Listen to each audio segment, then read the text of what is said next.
All right, so good afternoon. I am Savannah Winston.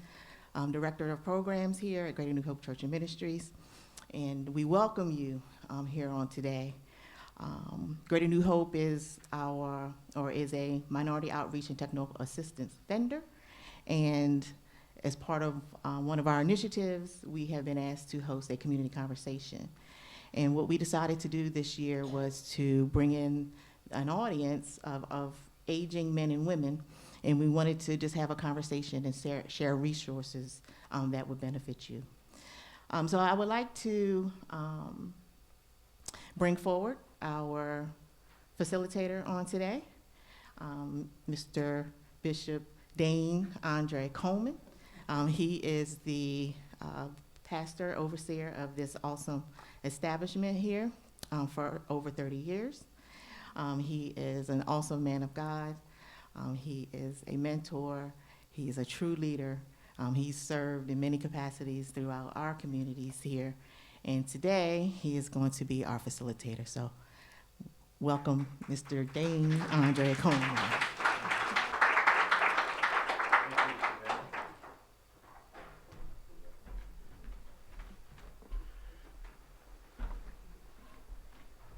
Well, let me begin by saying good morning, everybody, first of all, and welcome. I wanted to be Steve Harvey in another life, so since I didn't get to be Steve Harvey, the church is allowing me to use these podcast formats now for getting out information. So we started just this year using the podcast format. I actually started on New Year's Eve in our first service. Instead of doing a traditional sermon, I actually interviewed people in the church, our leaders, and we talked about what we envisioned going into the new year, and that format worked well. So when our team approached me about doing a community conversation around this critical topic, aging, I said, well, let's use our podcast format and let's dialogue with members of our community and see if we can't get the information out that way. So I'm very excited to do that. We talk about the age population. I'm like, well, I'm part of that population now, right? But very serious, important topic.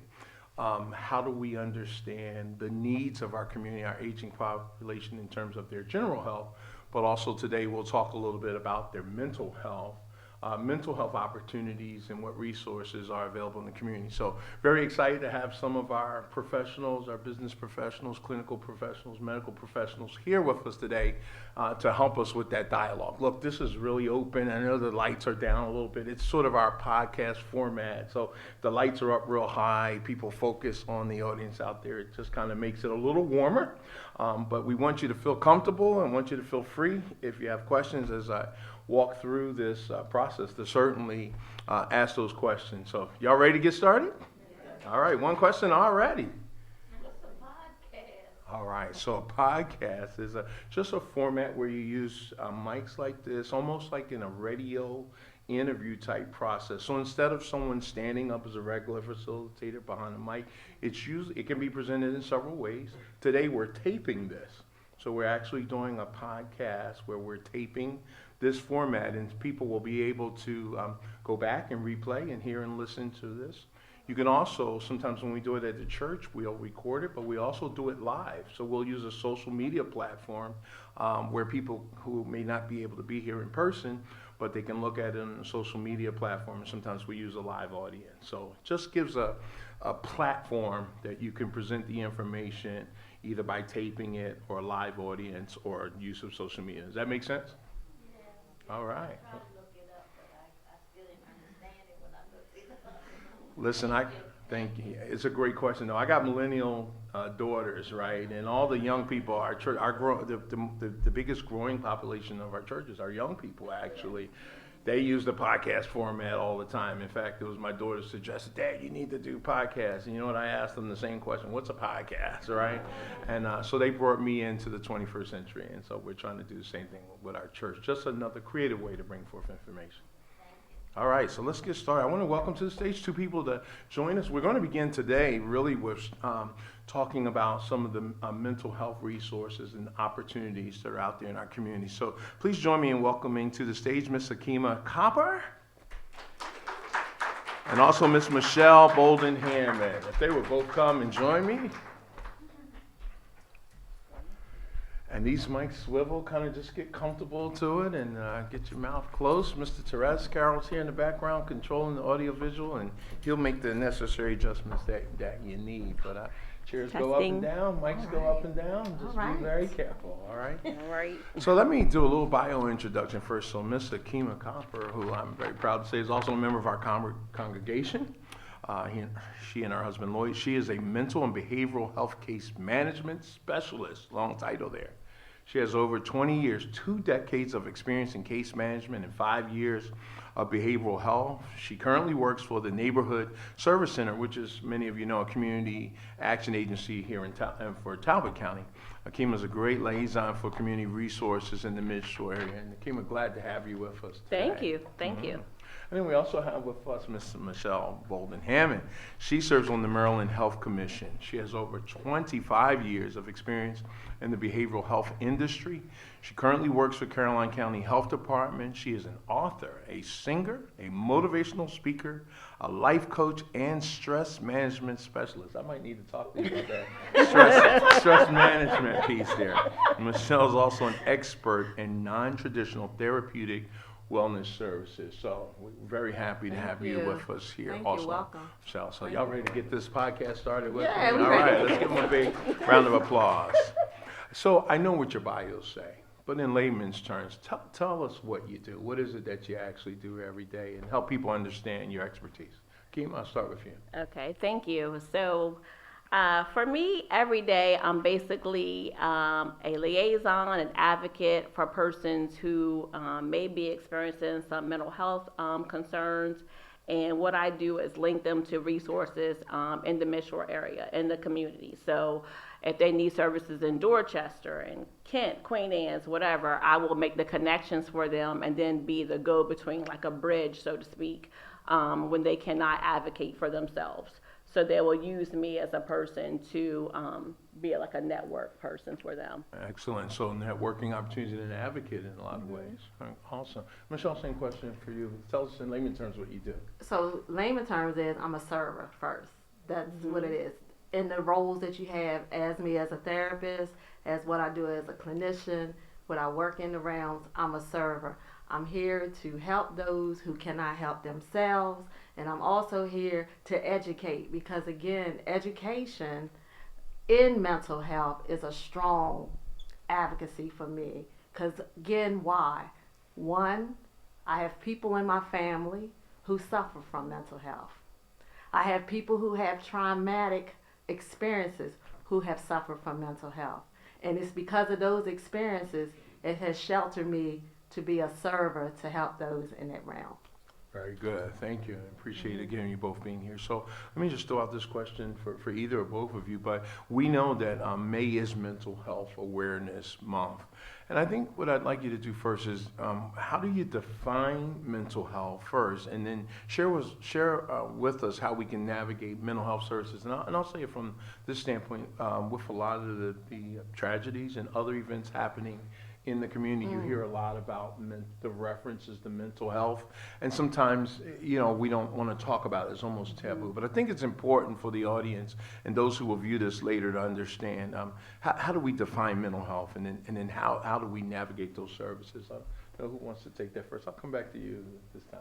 Okay, so how do we define mental health? So for me, it's any condition that will, in regards to your psychological, your emotional, and your social well-being. It could be your environment, how you practice it, and how it be in tune with all of those areas in your environments. Very good. So it's more well-rounded or comprehensive than a lot of times we hear people.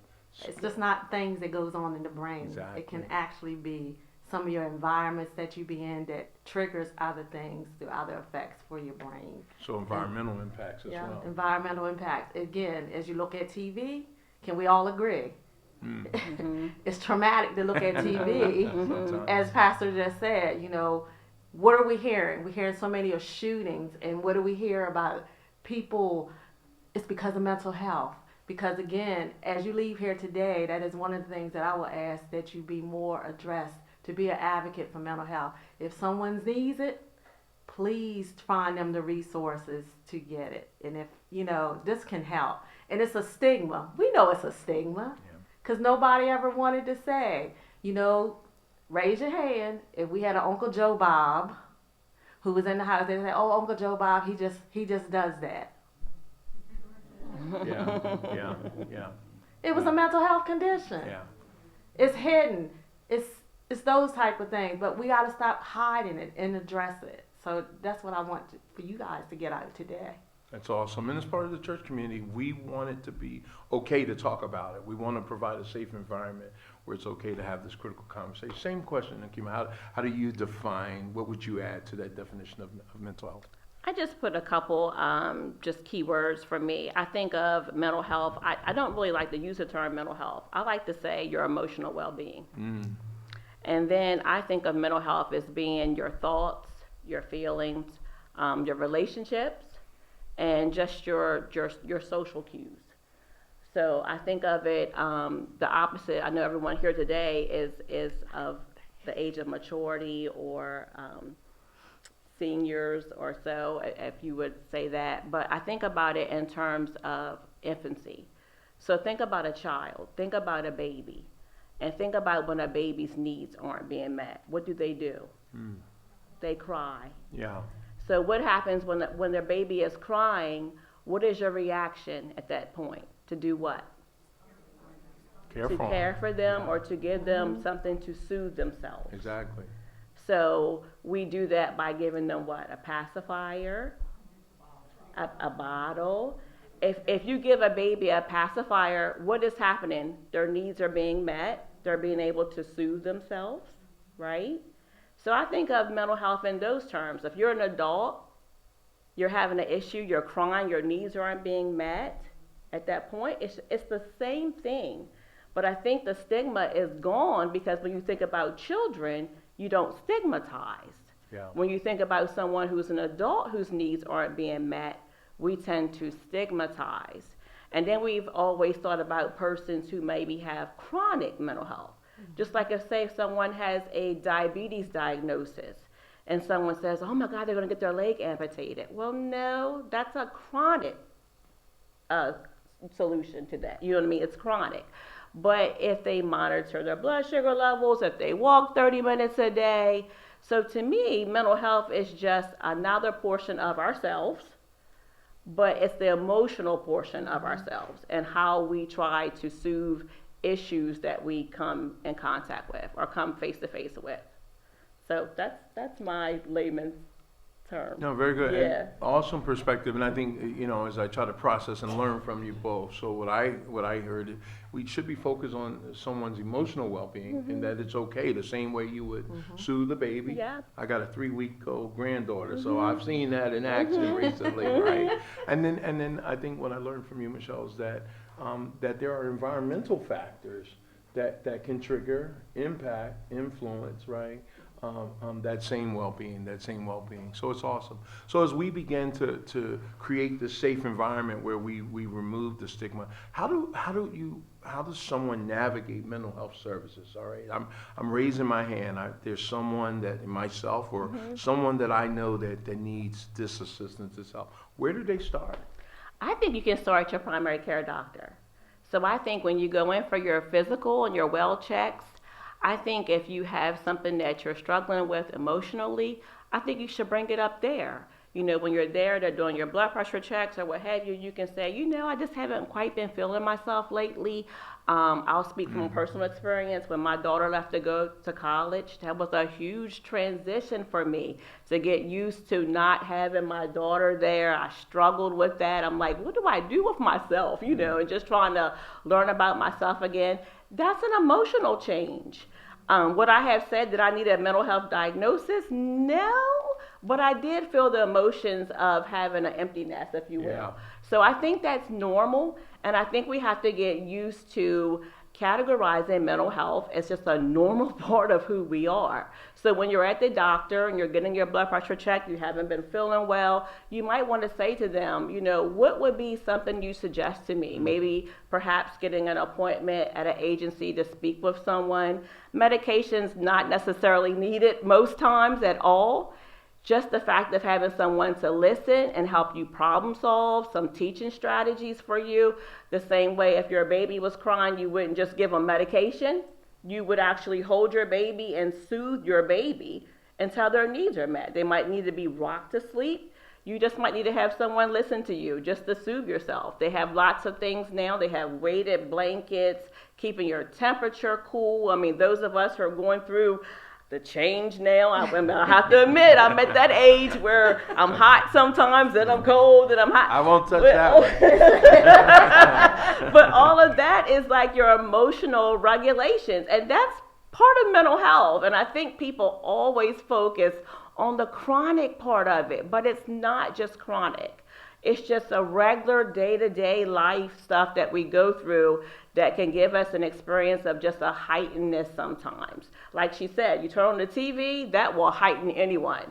I tell my husband, I'm like, the news, I don't like it playing out front in the front living room. I don't like it playing out front. It just heightens me. So we just have to be aware of our surroundings and what we engage in. Very good, thank you. So I think that's excellent advice. Start with your primary, right? Someone that you engage with on a regular basis. Hey, I'm struggling. I'm having some things, right? They could help. Would you build on that, Michelle? Where next? How else can we navigate?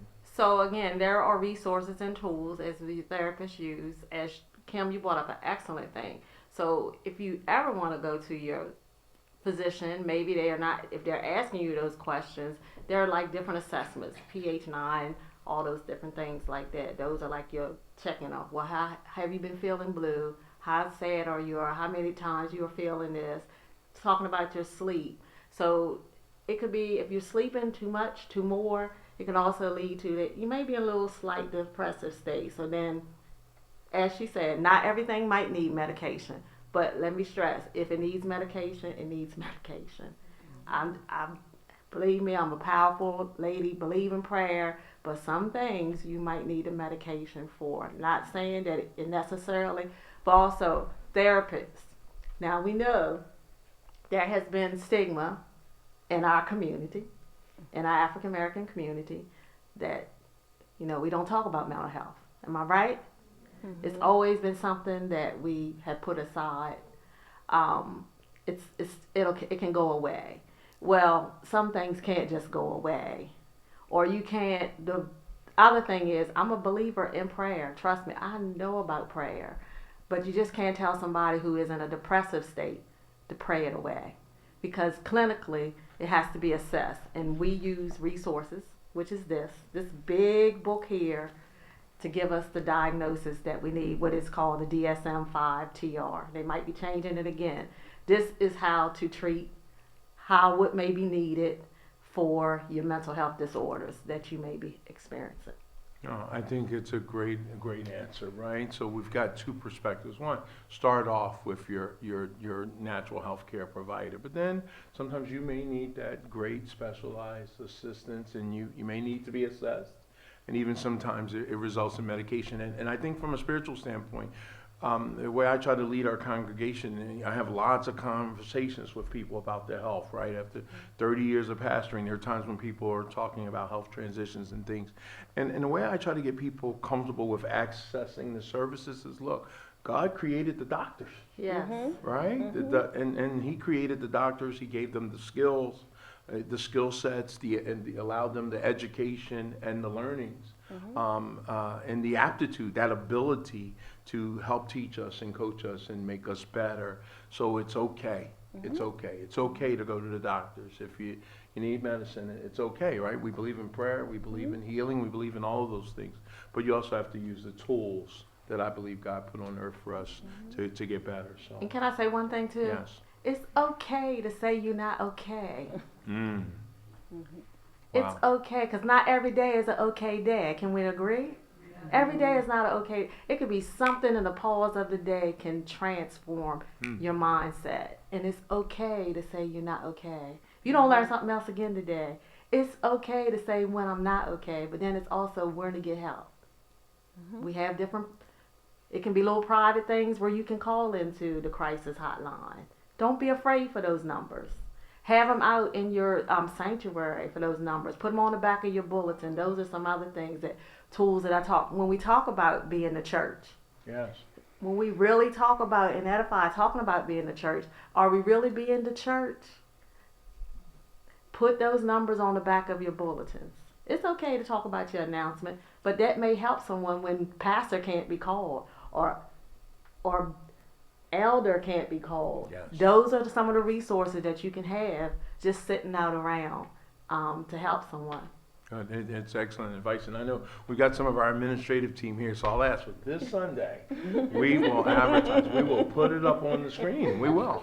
If you need, know anyone that's struggling. Sometimes if you watch TV shows, they'll do that at the end, right? Or movies at the end. If it was some emphasis around mental health, they'll say, hey, if you need, here's some resources available. So we commit to doing that. And I will also say in the church, and we have pastors and elders here and people in the church community, we're also trying to create that atmosphere to say it's okay to not be okay, right? That you may be struggling today. Maybe today's not a good day. It's okay. We believe that the church also has a role in the community to be that safe place, that haven where people can come and in a secure, safe way, and sometimes confidential way, deal with those issues. So great advice so far. So Michelle, I'll turn to you now. In talking with our Fitness in Action, our program leads, and our grant ministry team, they've shared, and shout out to all the Fitness in Action folks who are here today, by the way. I see lots of you here. And we thank you for helping make that program a success. But Michelle, our team it was informing me. I was trying to get to know you all and who I'd be talking to today. And of course, I know you all from the community, but you've had previous conversations or shared a lot around social determinants of health status in our community. Can you share with the audience what you've learned in terms of those social determinants of health status in the community, in our community, especially around what you've learned around the aging population, and are you seeing any changes? That's really the critical question. So there's several that we can see. Financial, because we know everything is going up, but not people's Social Security is going up. Food insecurities. We got a lot of the food banks. Maryland Food Bank, I just had a statistic last week, and the food banks are running short. Wow. So, you tend to be, if you're in the elderly, you're on a fixed income. Prices are suddenly going up. What can we do?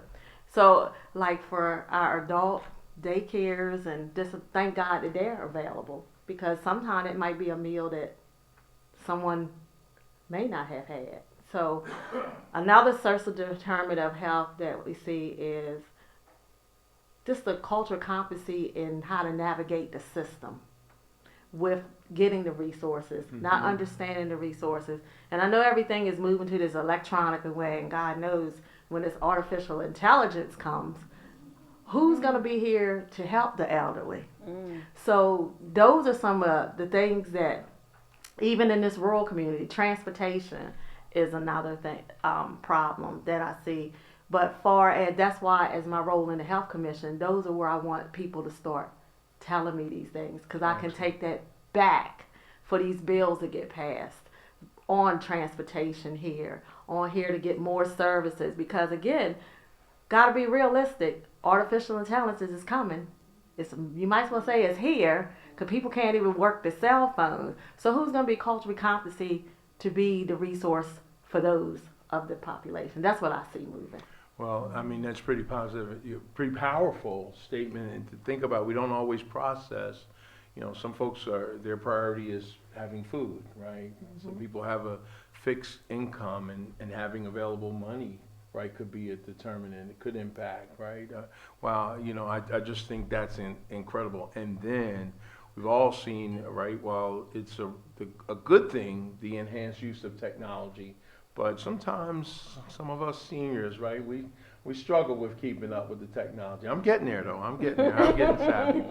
But I know every time now when I go for my primary, the first thing they want me to do is go online Right. make sure anything changed with your medications, Right. you know, how you're feeling, those things like that. And if you don't navigate that, it could also be barriers. So, and I think, Akima, for you then, from your case management experience, then tell us about the positive and negative of not prioritizing mental health. I'm thinking about what Michelle's talking about. There are the social determinants, right? And then, but if you don't prioritize it, what, from your experience, what's the positive, negative outcomes there? Well, I think when you do prioritize your mental health, your somatic health is good as well. So if you're feeling good here, you're emotionally well, and then your blood pressure is good, your diabetes is regulated. I mean, it's all connected. It's like an inner circle here. The negatives are that a lot of people tend to try to self-medicate themselves. And that gets into what we call behavioral health, which is different than mental health. Behavioral health is when you choose to put a substance in with your emotional health. So instead of you going to the doctor and talking to them about the pain that you've been experiencing, you borrow your aunt's pain medicines or whatever, and you try to medicate yourself. Wow. And then that turns into, it's twofold, and what Michelle would probably consider that to be dual diagnosis. And so what happens then is you get into a different realm of mental health concerns. Behavioral health is completely different than mental health. Behavioral health is when the substance is taking over as well as the mental health condition itself. So that's a whole different realm, and it's really sticky. Michelle could probably give you some more examples of that, but I just feel like when someone's mental health is good, your emotional health is good, everything else sort of goes into play. I mean, you've been feeling good about yourself, your blood pressure, like I said, it's going to be good. It's when you go to the doctor and stuff like that. So I think it's really key for us to not think that it's selfish to have self-care days. I hear everyone saying that's the buzz term now, but it's really real. You need to take some time out to do the things that really feel good for you. When it's that day to go get your nails done, great, do that. Stay there all day. Get your nails done, get your feet done. If you have time to get your hair. Don't tell my wife that. Don't tell my wife it's that. for everybody. Yep. I couldn't agree with him more. I think that we work, and then we don't take time to really rest and soothe ourselves and take care of our emotional needs. It's really important, because if you are not well, you can't be well for someone else. You can't fill, an empty cup. You can't pour from, you know what I mean? You need to really be able to, did I say that wrong? You really need to be able to have something to pour out into someone else. So it starts with yourself. It starts with knowing what makes you feel good, what fills your tank, and that will keep you going. So I feel like getting your physicals once a year is not enough. You need to go to the doctor as often as you see fit. I mean, you feel like, you know what, I feel like for the last couple of days, I've really been feeling like my head's really been bothering me, whatever. Keep on top of your health. It's all you have. It's really, I mean, we can possess a lot of things, houses, cars, what have you. They're just things. We need to keep on top of our health. Our mental health, our somatic health, we only have one body. It's been given to us. It's our vessel. We need to really honor and take care of it. And that's your whole being. Right? Very good. Powerful. And I listen, it resonated with me. You can't pour from an empty cup, right? That's very true if you're empty. And I think going to that, from your earlier question, there were people raising their hand. Did you have the Uncle Joe or someone in your family? That has an impact on you, right? So if I think one of those negative outcomes is not just the impact to the individual, but the impact to their families as well. So awesome. Hey, listen, before we transition to the next panel, we're going to talk about some more medical information for the aging. Any questions? Hearing what both Michelle and Akima have shared, any questions from the audience? This would be a good time to ask any questions. If you have it, feel free. Come to the mic, or Savannah, she likes running around. She'll run the mic to you, or certainly one of the ministry will do that. But maybe there was something we didn't cover, or a question you had, or a reaction to what they said. We certainly want to make sure we give that opportunity. Any questions? Yes. Because we're recording, it would be good if you come to the mic.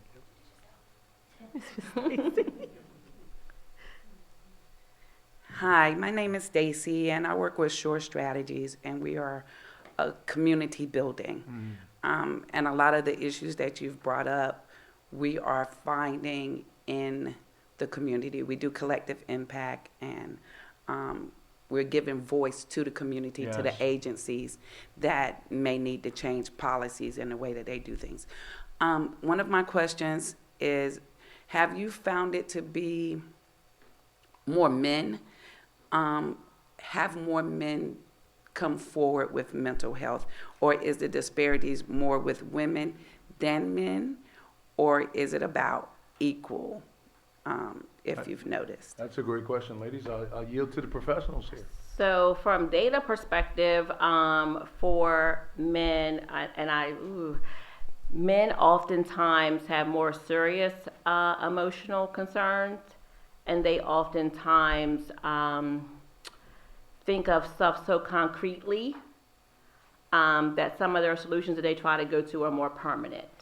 And I'm saying that without saying, you understand what I mean when I say that? And so that's always a concern for me, the permanency that men, they want concrete. And so that's why I really stress that going to your primary care doctor for men once a year is not really enough. It's not enough. When you're feeling those ways of feeling that it's too heavy for you, things that are going on with you, I suggest quarterly checking in with your primary care doctor so that those referrals that may have gotten missed, that's something that we could have addressed 3 months ago, doesn't turn into something a little more heavy 6 months down the line. There is no shame in asking for help. So looking at stats and the behavioral health realm, men are primary in the behavioral health because men tend to self-medicate. Wow, interesting perspective, Michelle. anything? That is true. We talk about the behavior aspects. Men are primary to leading with that because of using of substances, or again, men don't like to go to the doctors. Some, I can't say all, but most of the time that is something. So that's up to us as the spouses or whatever significant other. Just check in and just ask that question, how you feeling? Or if you're starting to notice things, just have that talk.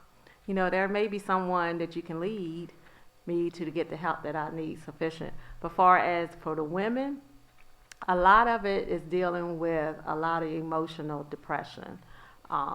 Is one of the key prime. I think that like out of the billions of people, 26% of the population, someone is suffering with that depression. It's an interesting question. I think from a spiritual standpoint and from the church's standpoint, I see a mixed bag. I think that women in our population are generally more apt to share. Right. They share. Or feel more comfortable to share. Where men are closed-lipped, sort of naturally, and then organically, as you've described, they don't like to talk about health anyway. So I think it really comes down to the level of comfort that people have with sharing. But what I will say that I've noticed more in the church as we've tried to remove those stigmas that you talked about, people in general, and especially our younger population, where I don't see the disparity, I see both men and women. Young people are more vocal and communicate their needs, so they talk a lot about the stress aspect, the pressures of life, and then also anxiety. I'm concerned, in full transparency, how many people I see in church, the church community suffering from anxiety, stress, depression, things like that. So we do hear and recognize those are warning signs to us. And we're trying, as a church community, to address that. But we need your help. And that's why this information is important. And I know our focus today is on the aging population. But what I would ask, I'll be around for today while you're all here. I'm open to suggestions of what the church can do better and how we can assist and partner with you in terms of meeting that critical need. So that was just an awesome question, a great question. Thank you for that. Yeah. Well, listen, as we begin to wrap up, ladies, any final thoughts, anything you want to just share? I appreciate you both attending. Was it another question? Go ahead, Cam. Mm-hmm. So my question is mental health, is it hereditary? If you have someone in your family that struggles with it, can that be something that's hereditary, or is it individually based? I mean, diagnosed or what? It can be both. Just like with any sickness, any illness can be hereditary. So if you have blood sugar issues, maybe someone on your father's side of the family also struggle with blood sugar issues. If you have clinical depression or some sort of maybe schizophrenia, someone else on your father's side of the family may have had schizophrenia. But the thing about mental health that's very unique is that it can be brought on by experiences, like traumas, things that happen right in your community. You witness someone being shot, something that happened. It could bring on a mental health experience for you right in that instant. If you see a car accident, things that happen, and a lot of people, and Michelle would have to chime in behind me because she's the one with the license, but just say, for example, Michelle, if I will, bipolar disorder. A lot of people could think that you're born with bipolar disorder. You can have an experience that will give you the disorder. Just like with diabetes, I mean, not monitoring your diabetes is not from food. People confuse that. I mean, but not monitoring your intake of foods can increase or change your sugar levels and things of that nature. So it's sort of similar with some mental health diagnosis too. And I'll let Michelle go on. So Kim brought up a very good that I did want to say about. So one of the things that we have is called the ACEs. And you guys can do this on your own just to see of the level. It's called ACEs, which means Adverse Childhood Experiences. This type of assessment is done, and you can go online and do a free assessment. But this assessment was actually created it was actually supposed to talk about childhood obesity, but it ended up resulting in the behaviors. Now, I'm going to tell you that taking this assessment, there's 10 questions. And out of the result of those 10 questions, if you have 4 above, this could lead you to mental health, which you saw, the questions. It can actually be dormant to your illnesses physical, like I said, and it could also be a problematic to you becoming someone who's substance abuser, who has a substance use disorder. For instance, I work with that too. When I hear the stories of my mom had me out at 6 years old with her while she's shooting up the addiction. That's an adverse childhood experience that you have experienced before you're 18. Those type of environments, as I said, social. Okay, we can look at Baltimore City. How many kids do you think are traumatic or just can walk in their alley or see other things like that? Those are adverse childhood experiences. So those are keys that can actually lead, but I'll say this, Pastor, thank God that some of the stances that I've been through childhood experiences, I'm a result of power of the prayer.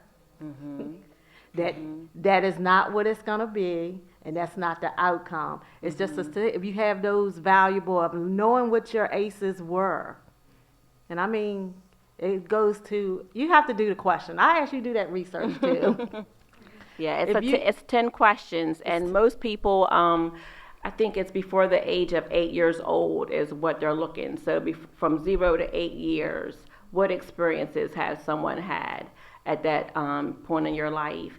And I will piggyback on something that Bishop said earlier. If you actually do screenings with some of our generations, so meaning those of us between 50s and 40s, and our children, if they do an ACEs, a lot of them don't have them. So our age, we have ACEs. Awesome. So a lot of Interesting. our Very children interesting. do not have ACEs. Okay, so that's a good thing to It is. know. Maybe us, we might have one or two, but our children primarily don't. I screened my daughter one day. Just I knew she didn't, but I screened her, and she didn't come from broken home. She two-parent home, and things like that give us ACEs. So most of us here primarily probably would have one or two or even more. But this generation, they usually, they don't have them, okay? Awesome. Good. Well, listen, ladies, I thank you You're both for welcome. joining us. You were awesome. Was there another question? Yes, ma'am. I do, yes. Hi, my name is Rose Lawson, and I actually have an assisted living facility in Trapp, Maryland, and of course we deal with a lot of our age population. And of course we know that people are living longer as well. But in addition to that, I also want to ask a question regarding how does food, nutrition, and also rest affect our mental well-being as it relates to also our spiritual. Because I bought into, I know, we were always heard about it, but to actually understand it now makes a big difference for me. Like God has created us in a certain way. And when we live outside of that, our lives become very dysfunctional. And how do, even when it comes down to our choices as far as nutrition, and how do we become responsible and making more clear choices for ourselves? I'll let Michelle answer because you just did a fast that you were doing for a mental health fast. Yes. So, and not, let me put the disclaimer, that was for my overpowering because I needed something to be reflected, and me and Kim, we talk a lot. So for me, I did a 7-day meatless diet, right? And it was the best sleep that I had in a long time.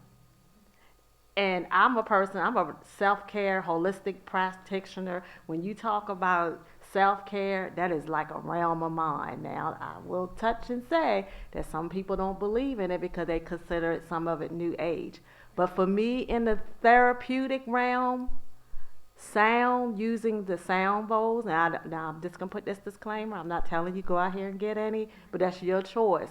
But for me, what I use it as for therapeutic, for the customers that I tell, for who's on substances and have that anxiety, that depression, I see the mood lift and it's gone.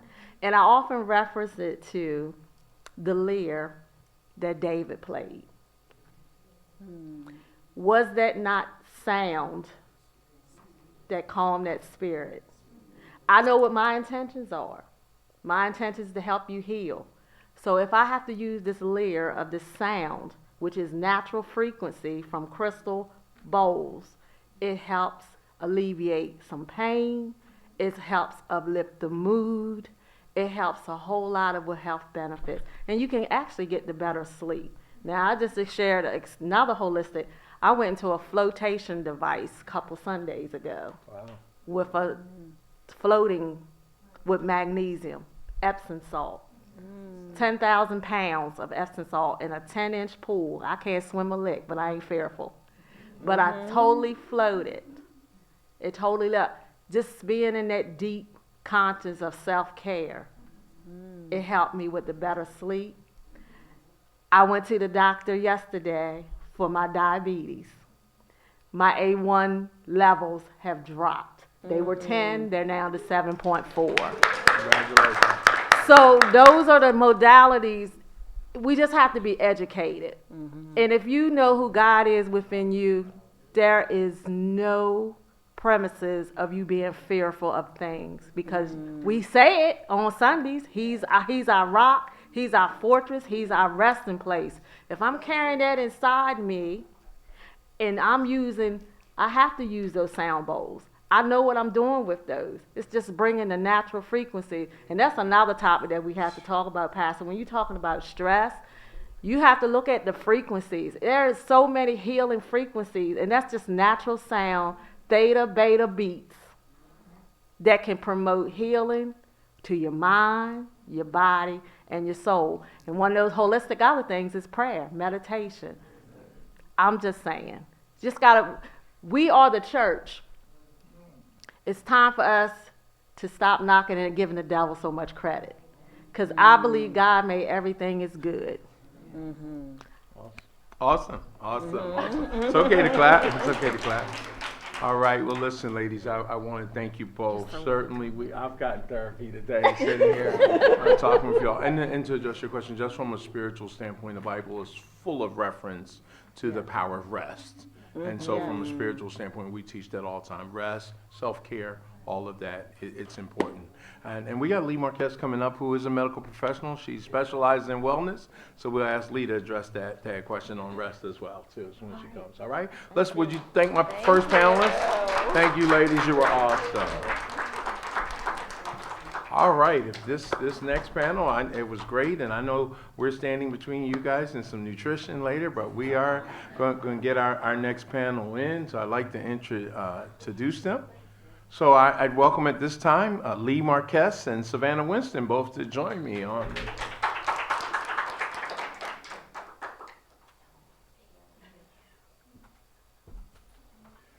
Welcome. How are you? The pleasure's mine. This hands are warm and mine are cold. That means you have a warm heart. I do. All right. All right, we'll see if we can't warm you up. Well, welcome to both of you, and glad to have you both for this second panel. You see how awesome the first panel was. And Can't beat them. What it speaks to me is how critical this is, how critical it is, and great information shared. So let me tell you a little bit about both our second panelists. So Lee Marquez is a registered nurse and is the Director of Wellness Promotions Programs for Caroline County Health Department. She has over 20 years, 2 decades of experience in health and wellness industry, so I know she probably has some reaction to some of the questions that came forward. Lee has a passion for helping others be healthy in our community, so I know we're going to get some good insights today. And then also with us, another member of our congregation, Savannah Winston, is a certified community health worker and director of programs for Greater New Hope Church and Ministries. That's what she does for us. She also serves as the mayor for the town of Preston, and so we're thankful for that. She has over 25 years, a quarter century of experience in the community wellness arena. Savannah is a servant leader who loves to serve in our communities, and we love having her as part of our congregation. Thank you both for being a part of our community in such an important topic. So, Lee, I'll start with you. Tell us, again, in layman's terms, I read your bio for folks, but what is it that you do every day? Describe your passion and what you do. Well, I've been with the health department since 1999. Prior to that, I was in the restaurant business. Talk about being in a social environment. Wow. Graduated from Maryland with a degree in psychology, then went into the restaurant business. And shortly after that, decided that I needed to do something better to serve my community. So I went to nursing school. Graduated from MGW through Memorial Hospital at Easton at that time, and went to work actually at the State Hospital in Cambridge as a mental health nurse, and stayed with them for 3 years and really decided I wanted to do work in the community as part of public health.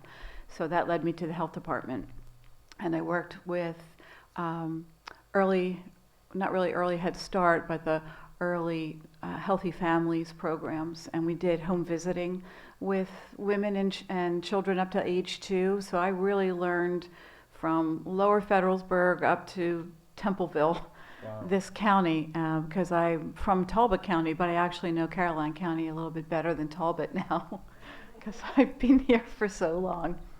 But the opportunity to join the wellness program came about around 2006, 2007. And I was able to join them in doing breast and cervical cancer screening and colorectal cancer screening, and do a little bit of tobacco education.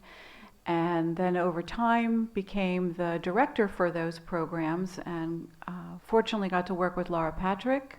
I'll put a shout out to her. She's been a mentor for me for many years and was my supervisor. But I got involved with our chronic disease prevention grants and continue to oversee our breast and cervical and colorectal and our tobacco prevention programs, and a new chronic disease prevention grant that started this past year. That's opened up a lot of new partnership opportunities. So those are my passions. I'm also the nurse case manager for our cancer screening programs. So it's sometimes hard because I have to oversee them. So I have to write the grants for them and be responsible for the grants. But then I also have to do the work of the grants and actually take care of our men and women who are seeking cancer screening in the community. And it's tough because there's a lot out there that need that service. So I'm very glad to have an excellent team of people and good people at the state level and fabulous partners in the community to help us serve. Well, that's powerful. It sounds like everything you do has to do with the community, right? Went from 100%. a psychology degree, restaurants, Yeah. then into the different facilities, and then in the nursing in the community. And shout out to Laura too. She's been a big advocate to the 100%. community and certainly to our church as well. So, it's been support. All right, Savannah, talk a little bit about your experience and who you are too. All right. I am Savannah Winston. I too carry the same passion as Lee, as being a servant leader. I love my communities. My background is I've been born and raised here on the Eastern Shore in Preston. I've received my degrees in accounting as well as management information systems. So throughout my career, I have held several positions with the government, actually, for various health agencies. I currently work with the Centers for Medicare and Medicaid Services, in which I am a liaison with the states in regards to Medicaid services. I'm not your Medicaid or Medicare specialists, but I am familiar with those health services. But my passion lies in that I love my community. I love to serve. So community service is who I am. Throughout the different organizations that I am a member of, I've been able to serve throughout the communities for many years. Here now, having moved back home to the Eastern Shore, I love my small town here of Preston. I have just over the past few years served as a commissioner, and just recently has taken on the role of the mayor for the town of Preston. It's very important for me to be able to be that advocate, be that liaison, to link those resources to all of us in our communities, and just to be that advocate, to be that seat at the table, to be able to communicate the importance of unmet needs and being able to bring those resources into our communities when there's that gap. Awesome, thank you. So I guess let's just, ladies, take the gloves right off. Lee, from your perspective, I think where you can help educate us, what are the services that the health department offer, and particularly for the age population that we're targeting in our discussion today? Can you talk a little bit about the services that the health department Yeah, offers? certainly. Well, as you know, I work with the breast and cervical cancer screening program. So we work with, for cervical, we start younger. We start at age 21 and can go up to 65 with our program. And for women for breast, we start at 40. And thank goodness they changed some of those guidelines just this past month, saying yearly. Thank you. Our program has done yearly mammogram screenings for 25 years. So we're thankful that the powers that be have gotten on board with that, because we are seeing cancers detected earlier and earlier, and you may have seen that in your own families too. Yeah. But still, the adage, the older you get, the more you need a mammogram, is still true. And I can't tell you how many women I talk to who are over 65 and they have Medicare and maybe have a supplement, and they don't really need my services anymore, but they're like, I'm done with all of that. I'm like, are you kidding me? You have a higher risk of getting breast cancer in your 70s and 80s than you did in your 40s and 50s. So don't ignore them just because you're older. So we really encourage people, even though they're out of my program over 65, to please continue to get screened for breast cancer, because you also need to serve as a role model for the younger generation too. And stress isn't going away, and stress is one of the leading causes of cancer, is the social and emotional stress that we have, and often intergenerational stress. And in African American population, that intergenerational stress goes back generations in this country. There's not a whole lot of science behind it, but when you think about the emotional, social, economic stress from generation to generation, it's got to get in the genes. It does. That's So powerful statement. I believe that. So it's my job to help relieve some of that stress by making sure that people are getting screened. So we offer that. And even if people have insurance, we do help people navigate sometimes a difficult healthcare system. So somebody can still be eligible for our program if they meet our income guidelines, but they could be fully insured, and we can still make sure that they're getting screened, especially in our colorectal cancer screening program. And that also dropped to age 45 last year instead of 50, because we're starting to see younger and younger people with colorectal cancers. Right. So we do encourage, and we are getting referrals from our primary care providers for people starting at age 45 with that. And we can actually serve people in that program up till at least 75 and older if there's, physical reason for it. And again, if you are fully insured, we can help navigate the system. And sometimes that can be harder because you're dealing with prep and education, and what do I have to do over these 3 days, and what do you mean I can't eat?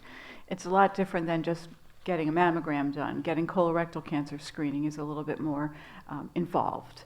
And I would say that we probably have an equal amount of men and women in that program, in our colorectal cancer screening program. Really? Wow.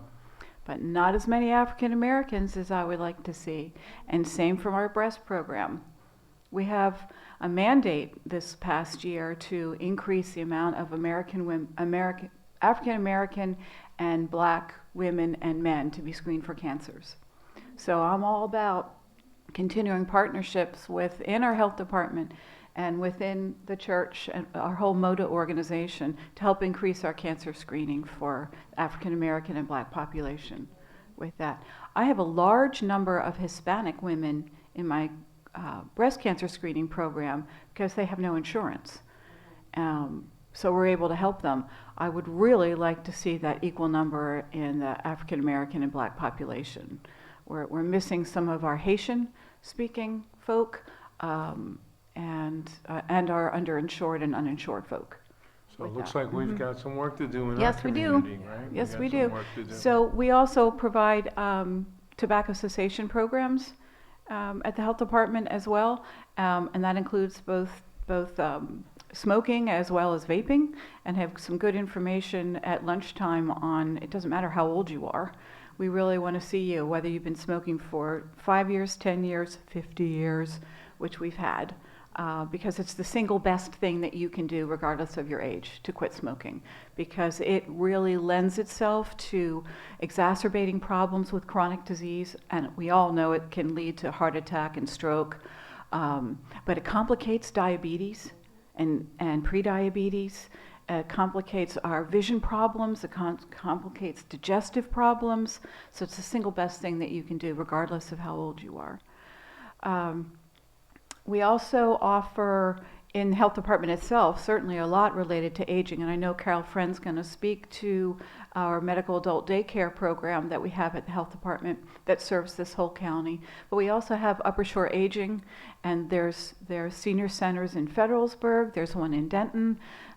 So we really would like to see the numbers increase at our senior centers. I know Federalsburg does very well with their senior center, but one in Denton is a little bit quieter than that one.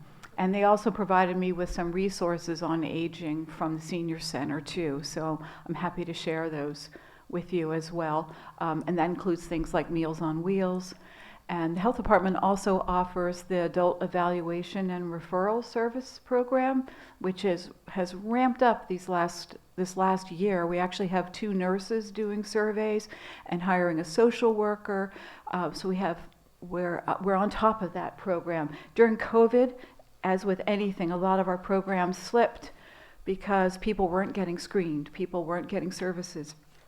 People were afraid to come out of their houses. Providers weren't seeing people. So we really are still playing catch up for cancer screening, for in-home services and such.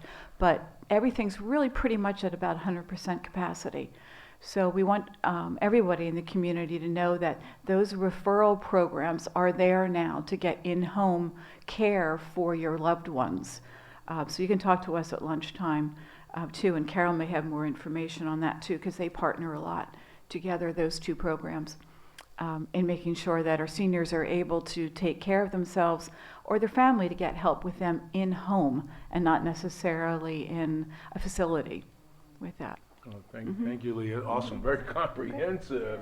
And one more thing, Yeah, we're doing we are doing birth certificates again. I think that was just recently it was just recently in the Stardem. I believe it was either Mondays or Wednesdays. Had to be Wednesday's paper, that we're starting to do birth certificates again at the health department and online. There was a brand new system starting, so that has started back up again. And for the aging, we are still doing COVID testing and vaccines, and those are typically being done on Tuesdays because that 5th booster, that 5th shot is available for those 65 and older or those younger who are immune compromised and have other medical issues that warrant them having that. So it's still out there, and we're still trying to protect our seniors.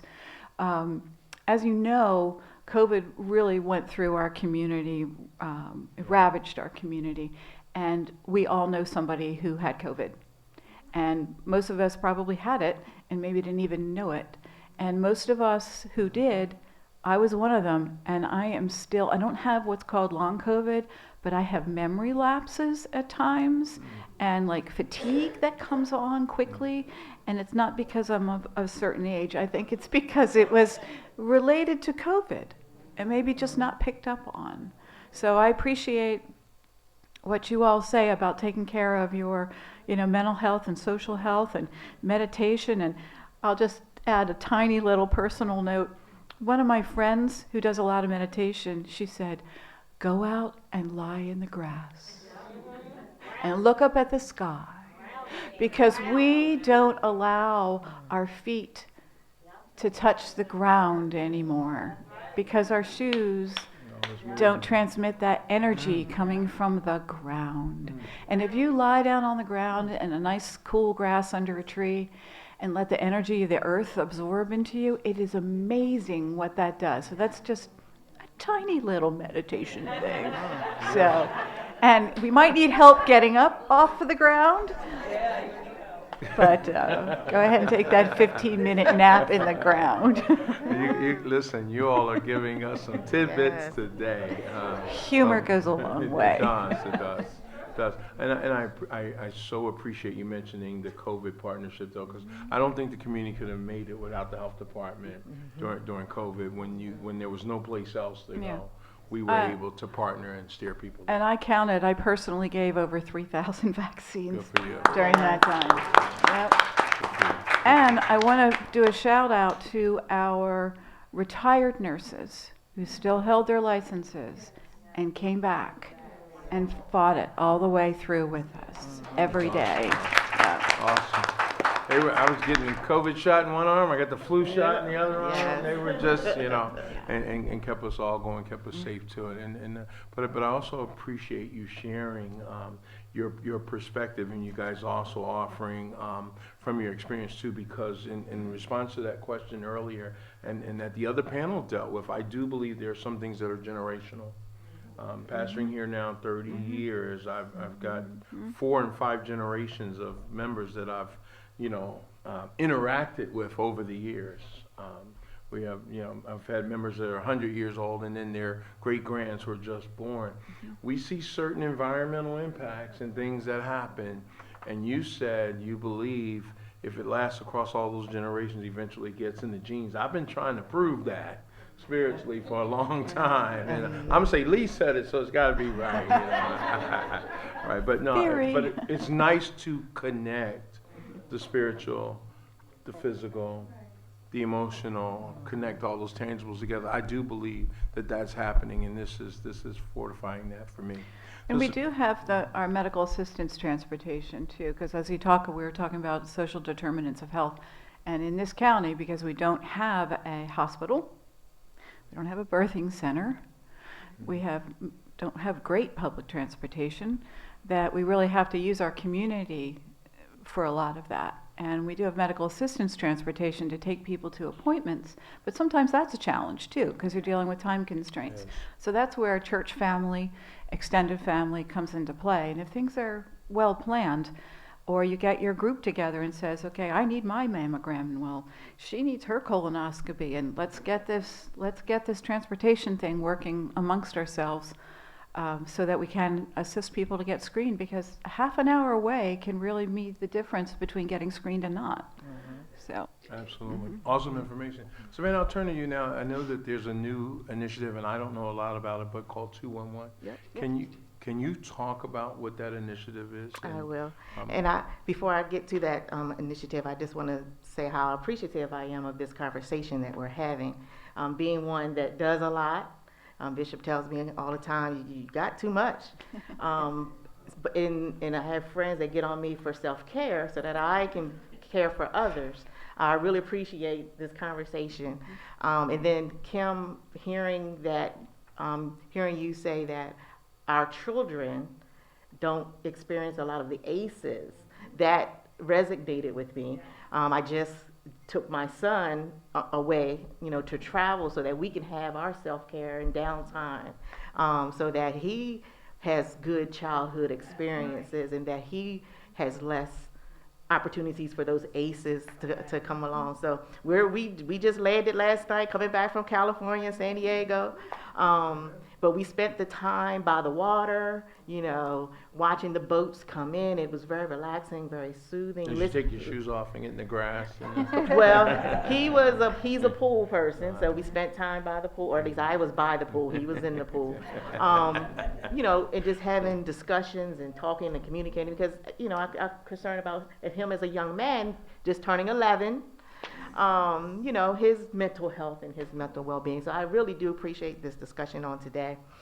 So Maryland 211, or 211 Maryland, let me be politically correct, is a new initiative that's been brought about by Maryland Information Network. So you've been hearing so much about all the different resources that are out there. So Maryland Information Network has come about with this initiative to bring all of those resources to you by the dialing of the number 211. It's a very easy number to remember.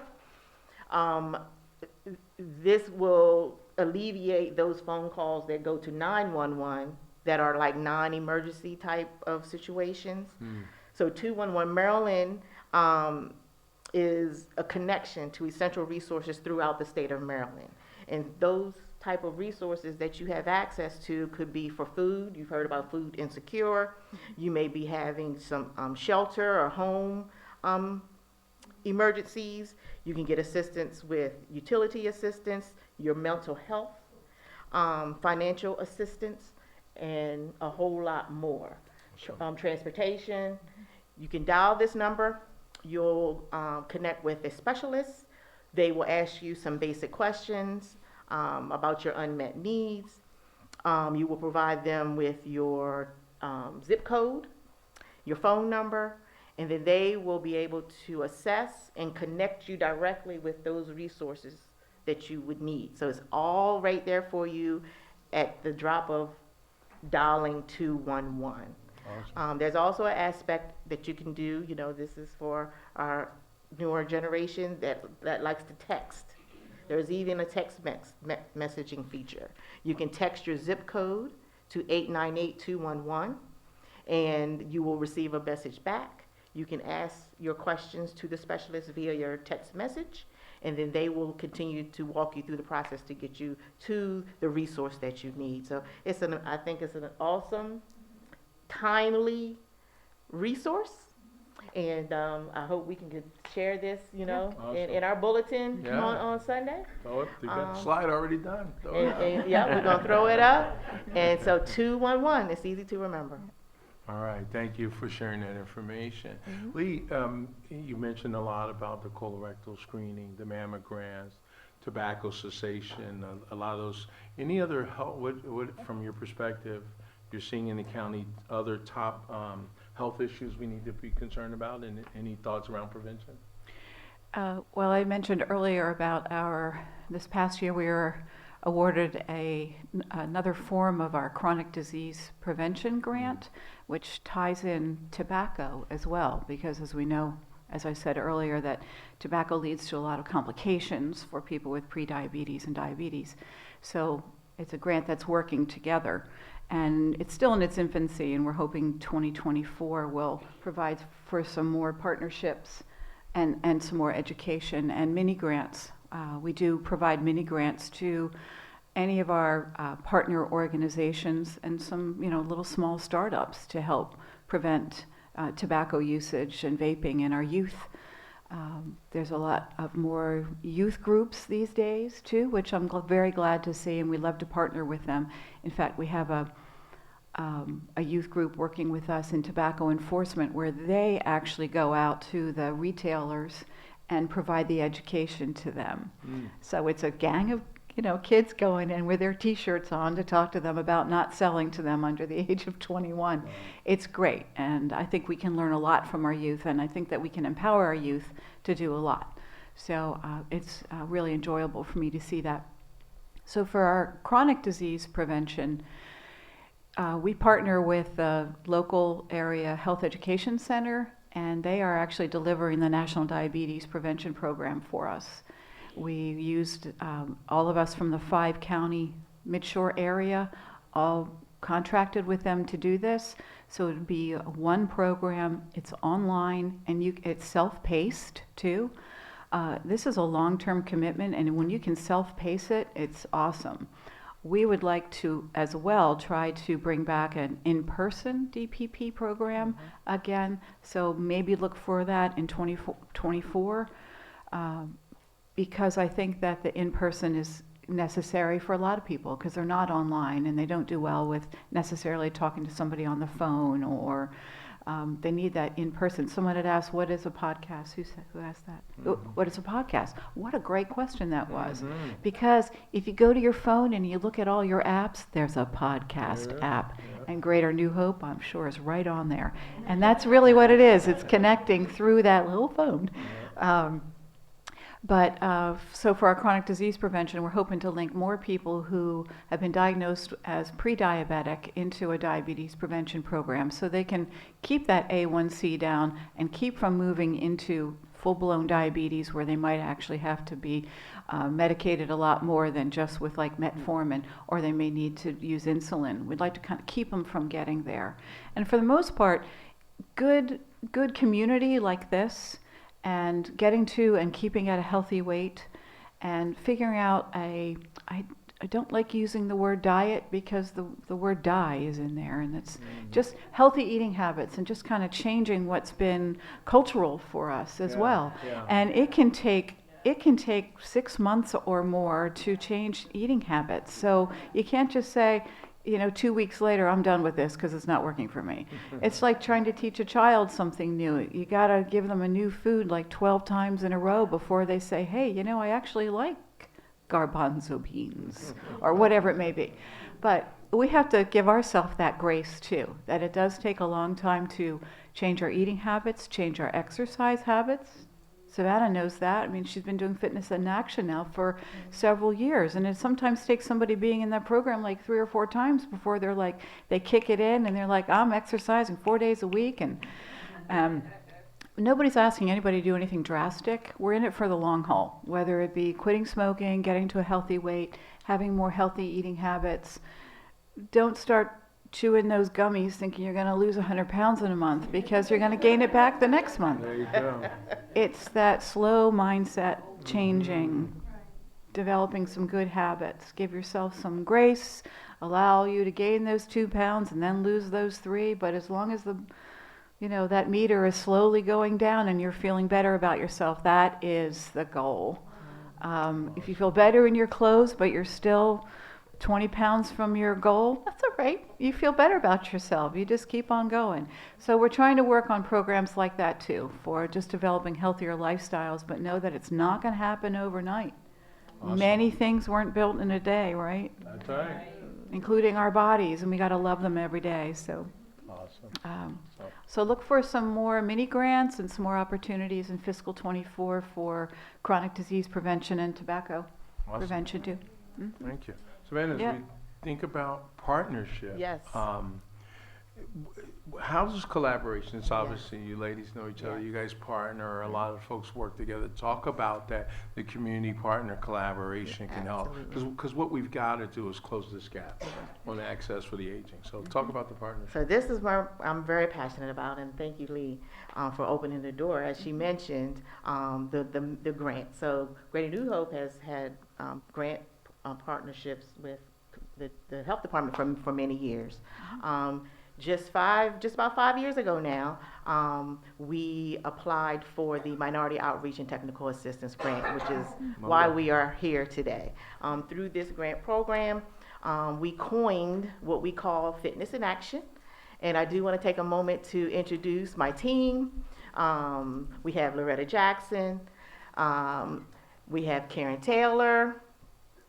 We have Lynn Stanford. And we have Lavita Coleman in the back. So together we implement. This is my team. That's my team. But there's many of you here that participate in the program. You know how it's an awesome program, and I know for many of you it has allowed you to lower your weight, increase or better your blood pressure rates. And you have been with us for a couple of the years now, and you're really seeing the impact of the program. So we really thank you for allowing us to be able to see through you the impact that the program is making in the community in regards to obesity. Fitness in Action is a wellness fitness program that's conducted here twice a week on Mondays and Thursdays. Where there's exercise followed by healthy education, instruction, and healthy meals. So it really has been a huge impact for residents here in the Caroline County community. So that's where a lot of the collaborations, partnering with the health department, partnering with several of partners that are represented here in the room today. I heard Lee talk about the youth group that she's working with in the tobacco program. That youth group is actually Angels at a Distance, I was about to say, which Angels is at a also a member organization here through Greater New Hope Church and Ministries. So collaboration is key. I mean, there's so much out here, so many resources, and if we just come together as a community, that's how we can close the gap with access to resources. So we are here. The team, you can come contact any of us, not just for your fitness and your health education needs, but we are here as advocates. We're here as community health workers to advocate and get you connected with any type of services that you need: mental health, transportation, financial, utility support. We are here to help. All you have to do is ask. Awesome. Thank you for that. And let me give a shout out to our FIA team. My wife comes home every Monday and Thursday. Very excited about your dancing, and she telling me all y'all moves y'all got, and we had 30 ladies today, and we're growing, and we're trying to figure out as that program continues to expand how the church has to expand and keep moving forward to allow you all to come and be great partners. So very thankful to both you ladies for joining us and sharing information. It's lunchtime, but Yes. before we go to lunch, I want to give it a chance. Any questions for Lee or Savannah based on what you heard today from them? Any questions? I want to get Carol up for a few minutes, but any questions? Well, ladies, yeah, one question. Mhm. I'm a non-smoker. I used to smoke, and I haven't smoked in 23 years. Congratulations. I was seeing on TV something about if you were a smoker, that you should have lung cancer screening. Yes, you should. Especially if you smoked for more than 30 years and a pack of cigarettes a day type of thing, even though that it's been this long, things can harbor in there and stay like encapsulated in your lungs, and it just takes one stress to release that and potentially cause a problem. So talk to your primary. They're the pulmonologists in Easton. They have a lung cancer screening program, and I would encourage anybody who is a smoker or a previous smoker that you go ahead and get yourself screened. Absolutely. Mm-hmm. Great question. Great question. And during, I know Carol's going to come up, but during lunch I also have information about stroke and heart attack symptoms and how men and women vary a little bit in those, and some information because June is Men's Health Month, about what to be encouraging our men to be doing to take better care of themselves. So that will be available to you during lunchtime. Awesome. Thank you. I'd like to make one more comment. Mhm. I do see we do have a few men in the room. I do appreciate you all coming out.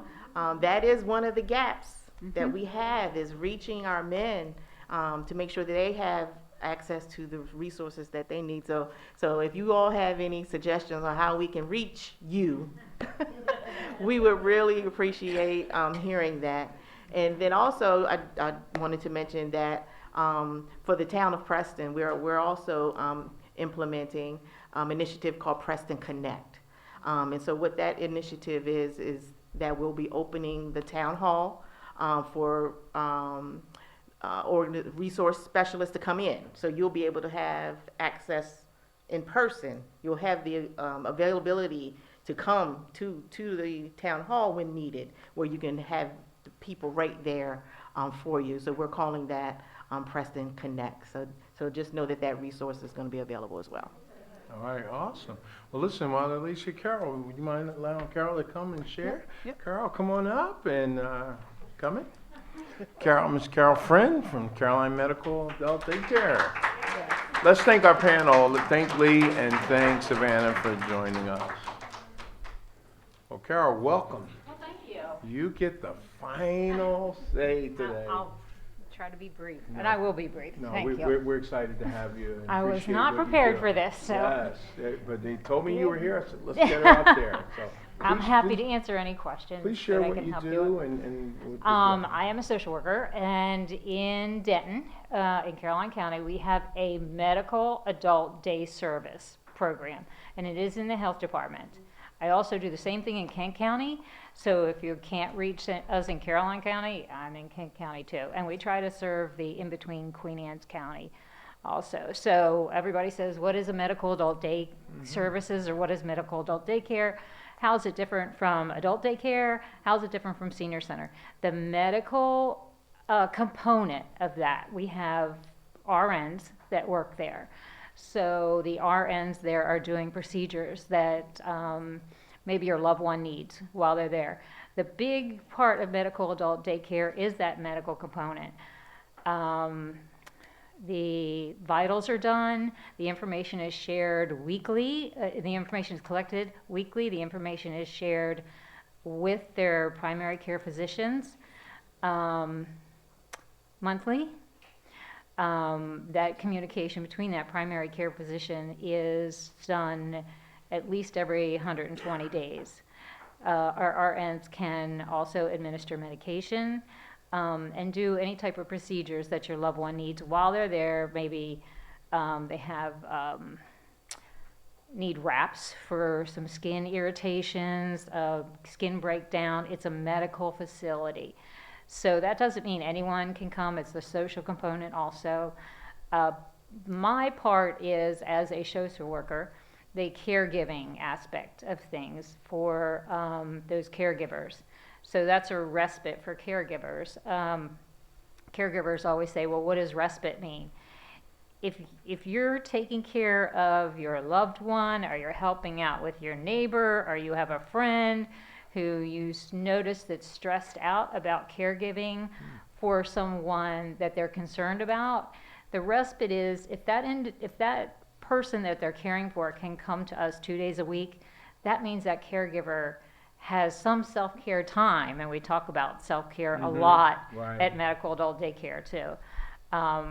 We cover so many things of that aging population on the surface, so their family members then can look for more information on it. And as my job, I help that advocacy. I am an advocacy, and I keep telling people, ageism is not a disease. Getting older is not a disease. We can That's right. function just as well as everybody else. And being in that group now, That 65 draws and some- older. that should be- we should applaud that, right? Right. right. It's not a disease, and it's not. It's okay to ask for help as a caregiver. Caregiver stress, education. I've brought a whole bunch of pamphlets on everything from NIH. I depend on National Institute of Aging for all types of information. And I can provide you with phone numbers for any hotlines, for caregivers hotlines, for dementia hotlines, for autism and Alzheimer's. The big thing is that we're living longer, and we need help, and especially with the caregivers. Right. I see them come in so stressed out, so I help them with that also, as far as that time to take care of yourself. That self-care is we're big components. We also have the prediabetes and diabetes program that we have right now for our participants. So, we have someone come in and do exercise. We do exercise every day with our clients. We do a cognitive piece every day for our clients. And people say, well, my loved one, they don't participate in anything. But the socialization beats being isolated every single time. Absolutely. And isolation, we talk about depression, we talk about isolation as takes years off your life. Depression takes years off your life. And we understand, as our team works together, we understand all these things. We don't just deal with age, our participants aren't all aged. We have 16 and over, so we have Wow. as adults, anyone 16 and over, people that have developmental disabilities, people that have issues with other diseases, that need help. When people say, well, what do you do there? Well, who is your consumer? And I always tell them, people that have a difficult time stringing more than 2 or 3 days together by themselves. So they're coming to me, how do I get meat? How do I get food? How do I get transportation? How do I get money for water? I can't afford this or I can't afford that. All those social services are a component of our program also. We have people that lose their apartments, and there's just everything that you can think of that's happening outside today's world. We help that individual with those things. Where do I go to get more health-related services? We help them with things like that. So. Well, thank you, Carol. I was. And sorry, go ahead. I was not aware of this service being And most offered. people are not. Yeah. And for people who don't go online, I can write down. You give me a phone, you give me a call, I'll write down instructions on where. I will walk you through anything you want me to help you walk you through. I brought a pile of information, pile of pamphlets, pile of information on knowing when to ask for help when you're starting to feel a little forgetful. And like I said, National Institute on Aging, I get so much information and education from them. I got a pamphlet from National Institute on Aging about it's not too late to stop smoking. And I brought some of those pamphlets with me, so if you know someone, you can share that information with. And most people don't know about medical adult daycare facilities because there's not that many. They are few and far between. We are very fortunate to have, in Caroline County, to have one. We are umbrellaed over the state health department.